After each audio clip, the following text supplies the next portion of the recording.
many fans you were in this year.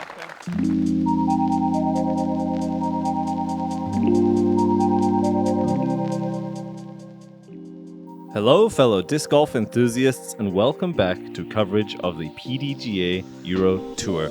This is the first stop, the Pro Forester tournament at Lagoda Disc Golf Course in Varazdin, Croatia, a highly technical course demanding absolute precision. We are bringing you round 3 front 9 MPO lead card coverage provided by MDG Media. In just 18 short holes, we'll crown your next champion. I'm Connor Wood, and with me, Elias Luukkonen. What's up, guys? Very excited to see this final round action from the beautiful course that we have. Looking at the players, we got 6-time world champ Paul McBeth with a commanding lead over the rest of the card. Setting a scorching pace, no doubt.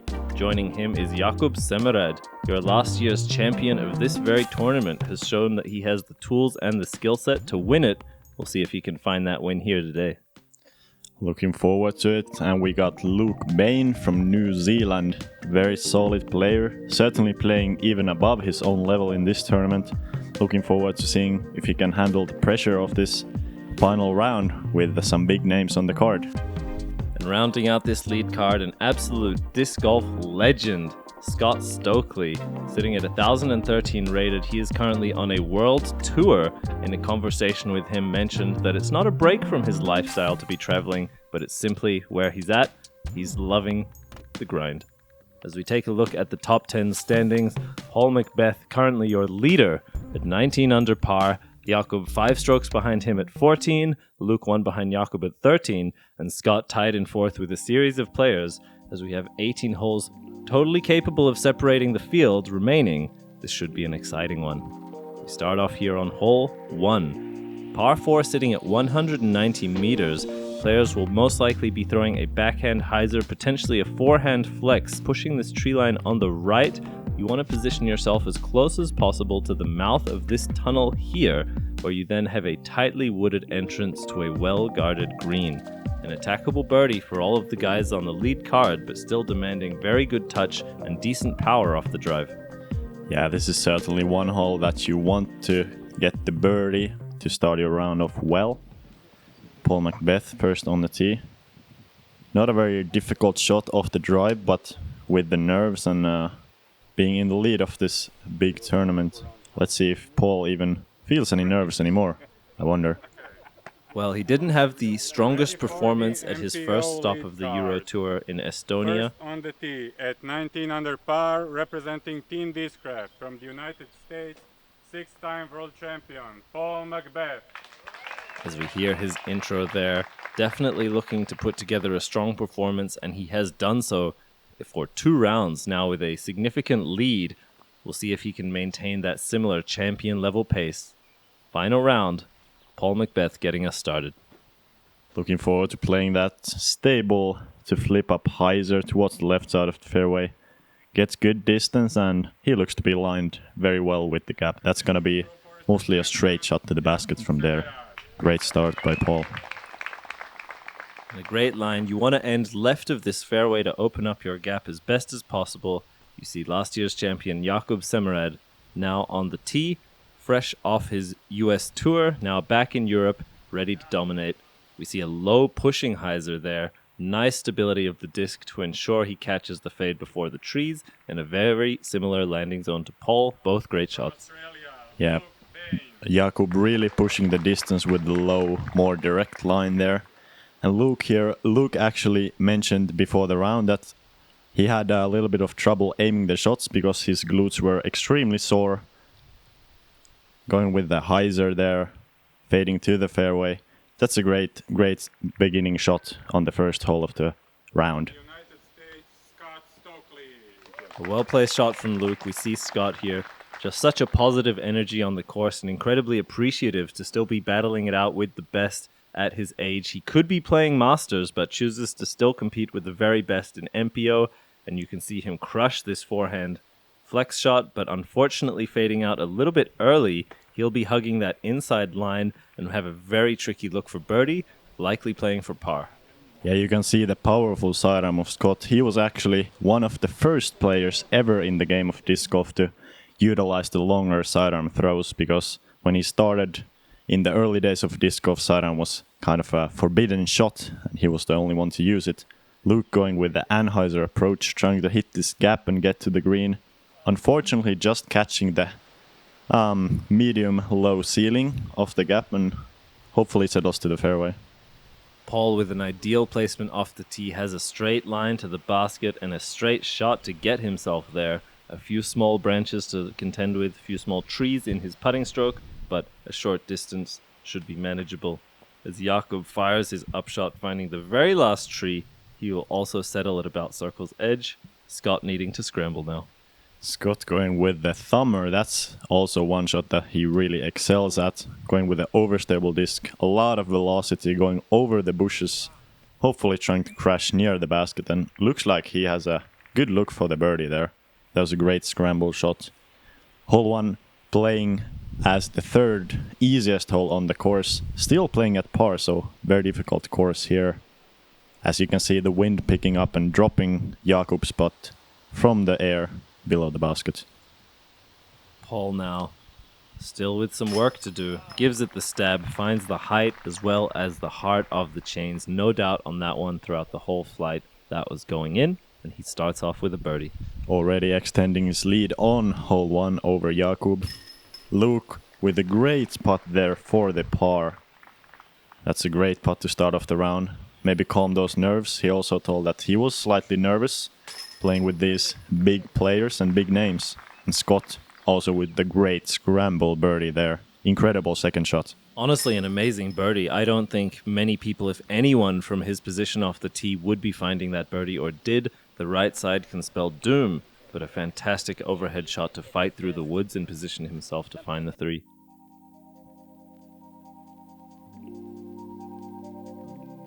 You see here hole 2. A par 3 sitting at 125 meters. You have this tight gap off the tee to hit. Once you do, you break out into a fairly open fairway with a series of large, beautiful guardian trees to contend with. You then have an extremely late gap about 115 meters down the fairway. You want to try and pierce through this into a descending green, tucked away. The basket is very difficult to park, requires absolute precision. It's the late gap that often prevents people from finding the easy birdie. Exactly, and especially on this hole, the par is very common score. As you said, the late gap is very tight. Paul going with a hyzer flip that doesn't quite flip up as much as anticipated.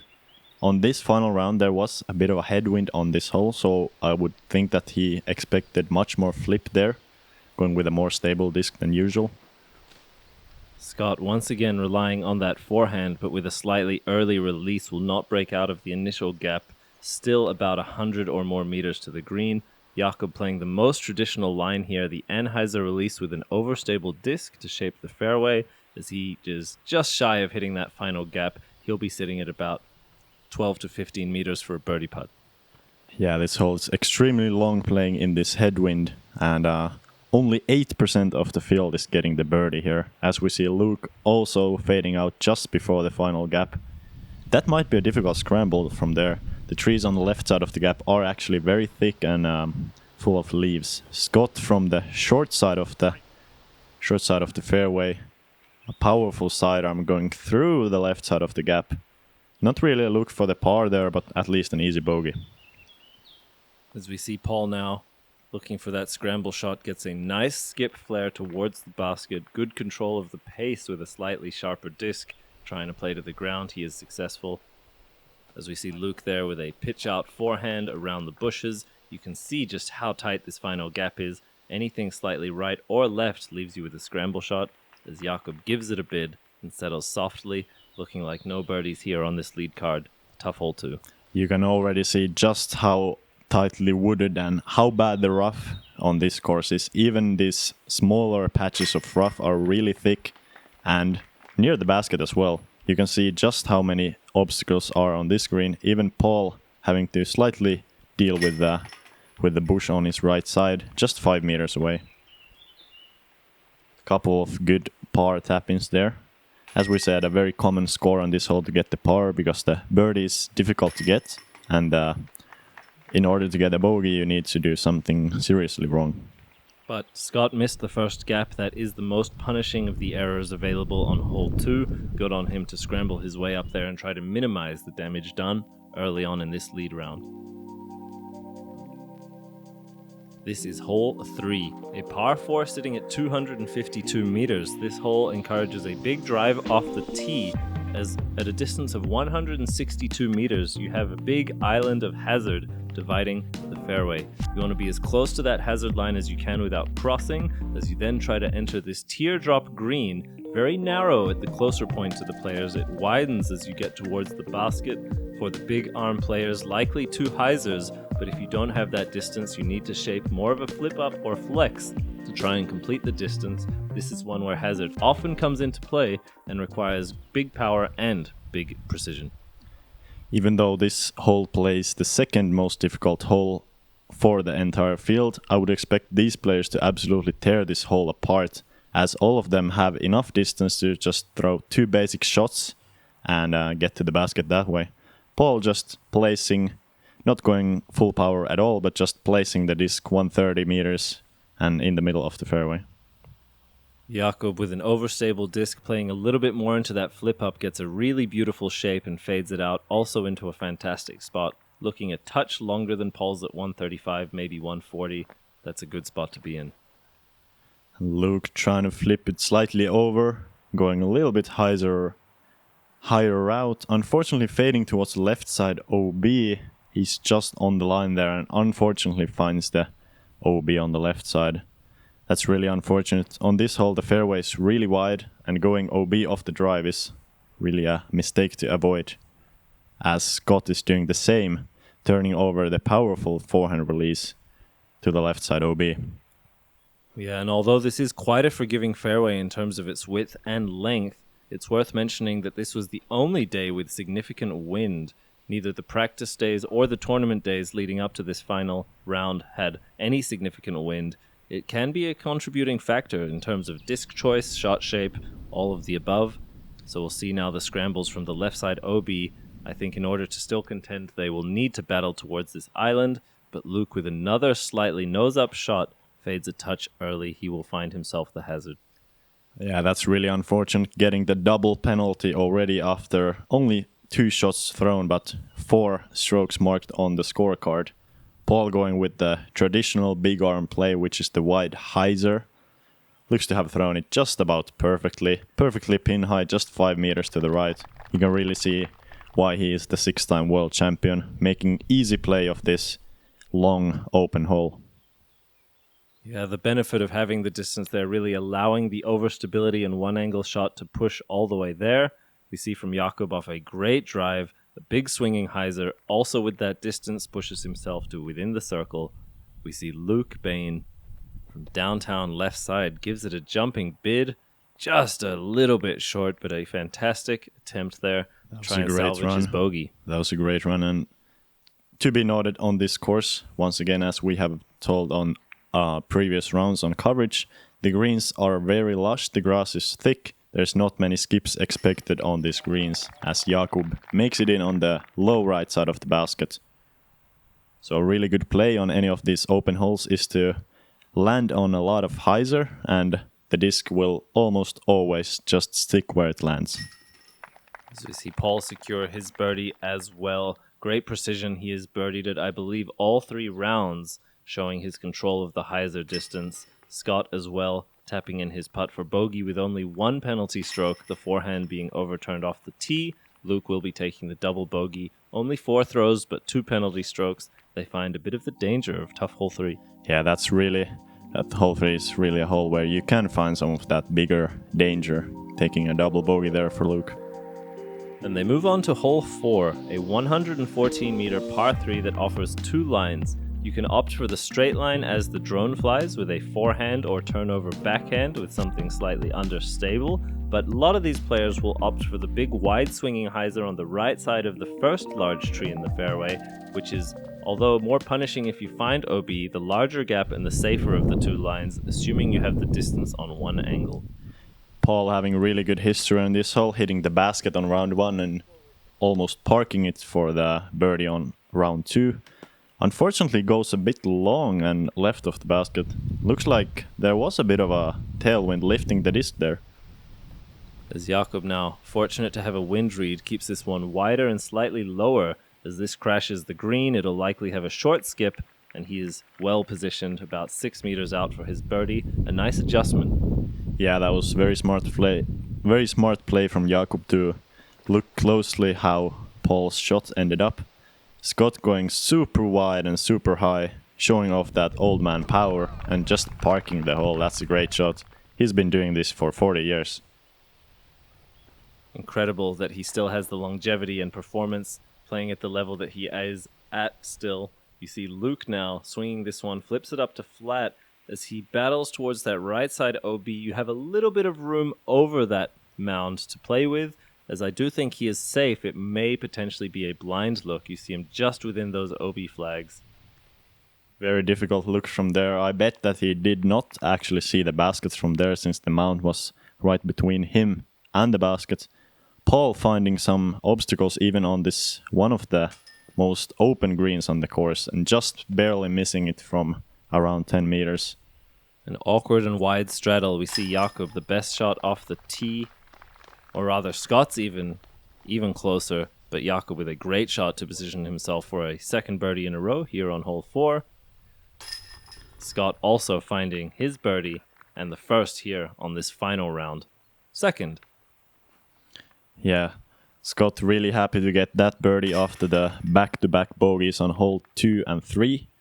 This is certainly one of the easier holes on the course, and all of these players are gonna be disappointed with anything else than a birdie. Luke apparently did go OB off the drive, so he tapped in the bogey there. Welcome, player. Commencing disc selection. Choose your driver. The Kortari. Choose your approach.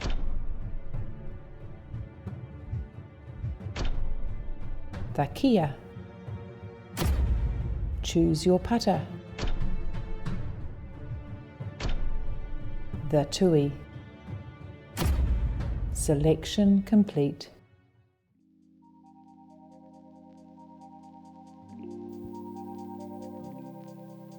As the course changes a little bit towards hole 5, we now begin to enter the woods with tighter fairways, smaller gaps, and thicker rough.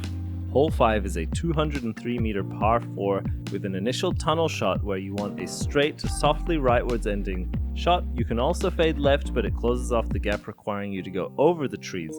Through the second leg of the fairway, you have thick rough on all sides, leading to a very well-guarded green with some rough trees left, right, and long, no more than about 5 meters. You need a straight shot off the tee and then likely a hyzer bomb towards the green, coming up just a few meters short to have an open and safe putt. Yeah, it's really up to the players whether they want to go for the high hyzer on the second shot or the low straight shot. As we see Jakub just targeting the left side of the gap, unfortunately just missing it. That's going to be a tough scramble from there. This is a good taste of what the course is going to offer more later in the round. The roughs are extremely thick, as we see Scott just barely getting around the last piece of rough on the right side. That's a great aggressive play there, but pays off. Had a good speed to it to ensure he's not pinched off on the rough. Will actually be fairly open, as we see Paul's hyzer release not flip up to flat in time, finding the left side rough, but looks to have penetrated through the worst of it and found the backside. We see Luke now looking to find his first birdie of the round, also bleeds a little bit left and also fights through to the backside. I think a fortunate landing zone given the throw. Very fortunate there. He's going to have a look at the high hyzer approach that we talked about, as we see Jakub having none of that sort of look, having to go with a wide straddle forehand, but that's a perfectly placed shot right in the middle of the field. He only has about 75 meters to the basket from there. We see Paul here looking to the skies, choosing to get aggressive from an imperfect lie. He pushes this one up and through the final second half of the fairway, fading a touch early. If you're pinched more than 1 or 2 meters off the opening gap, you can be left with no putt. We'll see if he goes for the straddle forehand or if he can manufacture a normal putting stroke. Yes. Luke now. Many of these players will opt to land their approach a little bit short of the basket rather than going long into the bushes. As we see Luke just on the edge of the opening of the gap. He's in circle 2 but has a great open look at the basket. Very smart play there to not go into the bushes. Scott showing again his overhead power as he fires that one into the skies and drops it down. Looks to have fought his way near the mouth and may have an obstructed putt around the lip of that corner. Great result, honestly, from a tricky lie. He's shown to be really good on the scrambles. Absolutely. Jakub just unfortunately fading out early, and that's a really tough spot. I would expect him to have little to no look to the basket from there. And Scott has something here. You can see him straddling out. Will look for the Anheuser release. Actually opts to go through the 2 trees there, but you can see just 1 meter more to the left. He has an open and fine putt, but from that position, very punishing to not find the mouth of this green cleanly. Even more punishing for Jakub here, who has to have an incredibly awkward straddle out off the knee and just a sky Annie soft shot to put himself by the green. Yeah, you can really see how thick the bushes are again on this hole. Luke going for the elusive birdie. Unfortunately, just missing, but par on this hole is actually very much fun. It's the 4th most difficult hole on the entire course. And Paul actually finding a gap through that rough. I've been there, and I don't know what gap Paul was able to find, but managing to find space enough to fit his putter through. Doesn't connect, but also was able to still keep a fairly normal putting stroke. Yeah, I don't know. Looking at the bushes right now, there seems to be no gaps, but maybe there was just some thicker or thinner leaves where he was putting from. Jakub unfortunately having to take the bogey after a couple of slightly errant shots. Certainly not the worst score you could take on this hole. This hole also has a lot of potential for big numbers. But if you do hit the first gap, it is fairly forgiving in the second half of the fairway. It's really that first 50% you need to conquer to try and salvage par or snag your birdie. Absolutely. You see here, hole 6. A 102-meter par 3 with an initial tunnel shot and incredibly high floor while retaining a low ceiling. This forces a nose-up shot off the tee. As you then break out into this open field, you have very thick rough on the right, OB to the left if you fade out too much. An ideal shot will crest straight over this fallen tree towards that cone that you saw on the right of frame, and then just a small fade leftwards to the basket. This shapes really nicely for a pushing forwards mid-range, as Scott is going to opt for the less traditional forehand route. Finds that low floor and kicks up. Yeah. Another slightly misreleased forehand from him off the tee, and you can see how much it means to him. Yeah, Scott really favoring the forehand for these touchier shots in the woods. Paul going pretty much for the perfect looking shot here, almost acing the hole, just comes up short and just outside the bullseye. That was very precise. This is actually one of the trickier holes on the course. Rarely players get inside the circle because you have to be insanely precise with your shot here. Just getting over the log and fading to the basket. As we saw Luke throwing a great line, but just a tad bit too low and on the far edge of circle 2. Luke and Scott with much more common results. Jakub really pushing that floor, getting just over it, overturns it a touch. I think all of those 3 shots fairly common for the field. Just goes to show how great Paul's shot was there. I believe relying on a CT Wasp, was sometimes also throwing his buzz here on this hole. And we see Scott now battling over this hill. This hyzer looks really nice as he actually skips it off the tree and into the green. A great break and another great scramble from an imperfect position. Yeah, that was a great shot and really makes me wonder why would he not do the same shot from the tee pad. But apparently having all the tools, not just the forehand, as we see Jakub having to lay up from short of the log. I think Luke has actually a run from here. It's slightly downhill, easy to get the distance, but just slightly short. You could see the spinny stroke that he has on the putter. Scott puts that putt in nicely. A fantastic par scramble there. Yeah, the nubs so far, just the bane of Luke's existence right now. Yeah, as Paul taps in his great birdie after a very precise shot on this hole. Actually, before the tournament, during the practice rounds, Paul supposedly had found his throw, which after the Estonian Open is great to see, and you can really see that on the score. He's playing an incredible level of disc golf right now. And He's really feeling it, and I think everyone in the field is feeling the heat that he's putting down on the scorecards. As we move on to hole 7, a long par 3. It is softly downhill, as you want to throw as far as you can up to 137 meters. A lot of players will opt for a hyzer flip on the right side, having a soft fade, or a small flex out the left side. What's really important is to ensure not to under or overturn your shot. Nose control and height control, really important to ensure that you don't find too much of that left or right bleeding. That's very true, and even though this hole is it's a very long hole, the fairway is quite wide. But because of the distance, not many shots end up inside the circle, as we see Paul throwing pretty much perfect looking shot, although a little bit high, so tails up a little bit left. This hole, the fairway is so wide that par is a very common score, but only 8% of the field is getting the birdie on this hole. So with the birdie, you're definitely gaining strokes. I'm proud to say I was part of that 8% this tournament. As we see Scott bleed out a little bit to the right side into the rough, finds himself, I think he'll be still with an awkward jump putt, but well positioned to still retain a stress-free 3. And Luke with a high release, not quite turning it over as he fades out towards the rough. That looks absolutely terrifying. The rough is super thick on the left side if you go over those initial bushes and to the left. Let's see if he's gonna have any sort of shot to the basket from there. Jakub keeping it low, actually just a little bit too low there. Angle looked good, but just a meter off the ground from the release till the landing, and he's well short. Maybe looking to just put this under the basket and move on to the next hole with no damage. We'll see Scott actually fairly close to the outside of the rough is able to straddle to an open look and drains an incredible birdie putt from way downtown. Let's take another look at that. The power of the pop, the long arms reaching out around the rough, gives it the hyzer angle and brings it in time.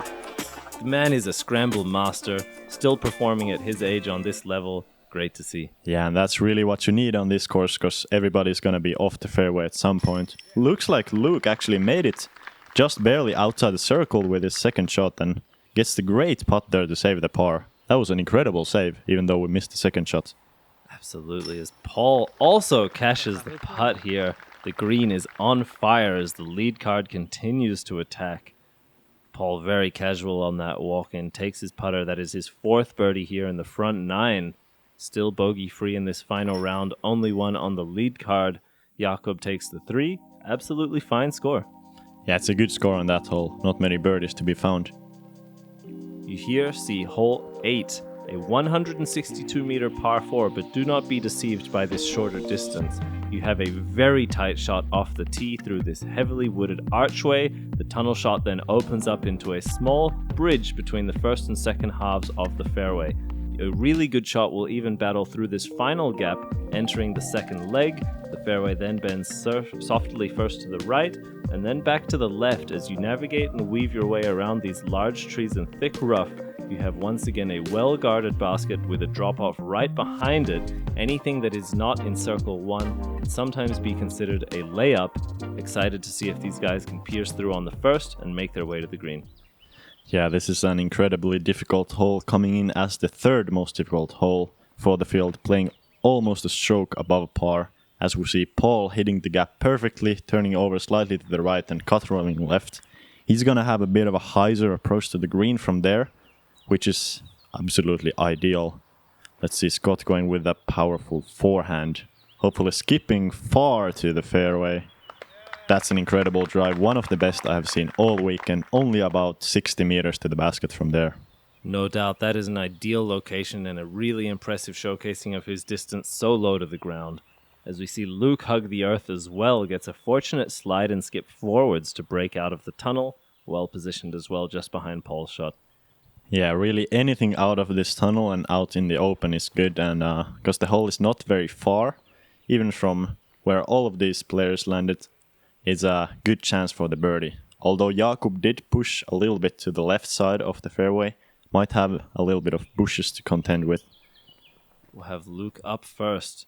This is not turning as much as he needs it to, as he'll find that left side rough looks to have not entered too deep, but it is very thick, and I'm not sure how much he'll have left definitely blind to the basket despite just a short distance remaining. Yeah, a little bit of an errant shot. Maybe the sore glute still affecting him on the throw. And Jakub here going with a steep high hyzer, hopefully flipping it up to the fairway, and he's just 4 meters away from the basket, but in some thick brushes on the left side. But that was an incredible shot. Able to flip the fairway driver through the woods.